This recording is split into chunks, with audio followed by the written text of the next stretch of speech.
kami upang pasalamatan ko din sa buhay ng bawat isa po sa amin. Salamat kayo ng Diyos sa buong isang taon na iyo po kami iningatan, iyo po kami pinarefleksyonan ng God sa araw-araw po namin pamumuhay. Salamat Panginoon Diyos sa mga pagpapala niyo, physical, material, at higit pa sa lahat sa spiritual na pagpapala. Salamat din Panginoon Diyos sa ipong anak na si Jesus Cristo na siya pinaganak dito sa mundo upang kami po iligtas, O Lord, upang magkaroon po kami ng pag-asa na makatungo sa langit na bayan. Salamat Panginoon Diyos sa ipong kabutihan, katakilan, yung katapatan sa buhay po namin. Tunay nga po Lord, kami po ay maraming mga pagkukulang sa iyo Lord. Maraming mga pagkakamali, subalit kami po ay patuloy na iniibig po niyo at pinagpapala, O God. Salamat sa iyo po mga pagpapatawad sa mga kasalanan po namin, sa mga pagkukulang po namin sa iyo, O God. Nawa Panginoon Diyos, sa panibagong taon na darating, O Lord, na ang dalangin po namin, Panginoon Diyos, na lahat mga pagkukulang, pagkakamali po namin, tulungan po niyo kami upang may tama po namin mga bagay nito, O God. Tunay nga po, Lord, kami po ay sumasampalataya sa iyo, kapin Diyos na buhay, namin pong pinaglilingkuran.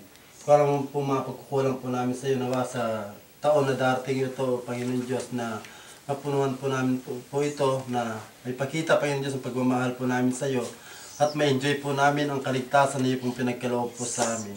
At ganoon din po sa buhay po ni Tata Bioli, O God, ang dalangin po namin. Salamat, Panginoon Diyos, sa panibagong taon na iyo pong dadagdag sa buhay po niya, O God. Salamat, Panginoon Diyos, sa kabila po ng mga maraming pagsubok na kanya pong naranasan, ay patuloy pa rin po niyo siyang itinatayo at patuloy pa rin po siya naglilingkod sa iyo, God. Salamat Panginoon Diyos sa kanyang buhay. Tunay nga po na siya po personally, O God, siya po nagipagpapala sa bawat isa po sa amin. Kaya Panginoon Diyos, patuloy na ingatan niyo siya, proteksyon at bigyan po ng malusog na pangatawan, O Lord, na makasama pa po namin siya na mahabang panahon dito po sa bansang Pransya. Kaya Panginoon Diyos, kung paano pinagpala po niyo siya sa taon nito, nawa sa dirigdag po yung taon muli sa kanya, ay lalo po niyo siyang pagpalain, hindi lamang sa material, hindi lamang sa physical, at higit sa lahat, sa spiritual na pagpapala. Patuloy po niyo siyang gamitin sa ipong ministeryo, patuloy na kayo po maparangalan niya sa buhay po niya, O God, at sa bawat isa po sa amin, na patuloy kayo po Panginoon Diyos malulhati, mapaparangalan po namin sa buhay po namin. Pagpalain po niyo bawat mga ministry na pinagkaloob po niyo sa amin, Panginoon Diyos. Sa darating na panahon, na lahat mga gagawin po namin, lahat mga plano po namin, patuloy niyo po aming gabayan at samahan, na bigyan po niyo kami ng wisdom, knowledge, O God, and understanding, upang sa ganun, Panginoon Diyos, maging matagumpay po, Panginoon, sa lahat mga gagawin po namin para sa iyo at para sa bawat isa, O God.